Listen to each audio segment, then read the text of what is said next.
Alberta Sovereignty Act, regardless of how you feel about it, would you be willing to concede that there's a problem between Ottawa and Alberta, that it needs some attention, some of your attention, to fix whatever the relationship is, whatever the Premier is trying to tap into or express there from Albertan?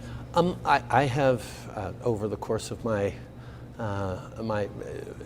time as Prime Minister, dealt with 3 different Alberta premiers now, and with the first 2, including Jason Kenney, I was very much able to find common ground on things that we absolutely disagree on, but other things we're able to work on, whether it was investments in infrastructure, investments in the energy sector's transformation, investment in jobs and support. There's lots of things that we can work on. What would you work on with Danielle Smith right now? What do you think she's open to that you have to say? I'd be curious. I certainly think that in moving forward on reaching a deal on healthcare is something that she's interested in. I know Albertans are very proud of their healthcare system, but I know that it's under strain like people across the country, and I would very much like to see better data collection and more investments in healthcare. Do you think that this increased push for autonomy that we're seeing from Alberta, from Saskatchewan, from Quebec, comes, and Ontario with the notwithstanding clause to some extent, do you think it comes from your flexibility, your government's flexibility with Quebec?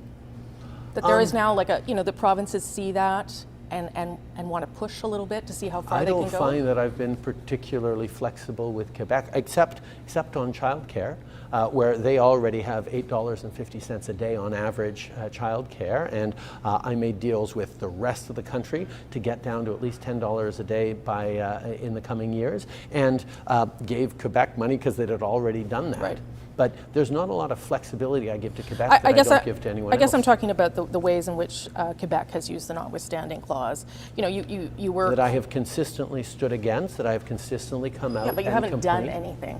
I have announced that we're going to be taking it to the Supreme Court, the preemptive use of the notwithstanding clause. Quebec when will that happen?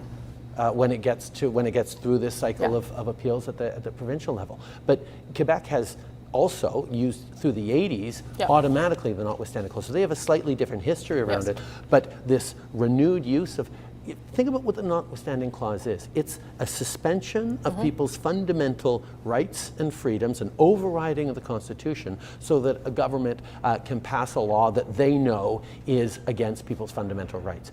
I'm always going to stand up for rights in Quebec or anywhere across the country.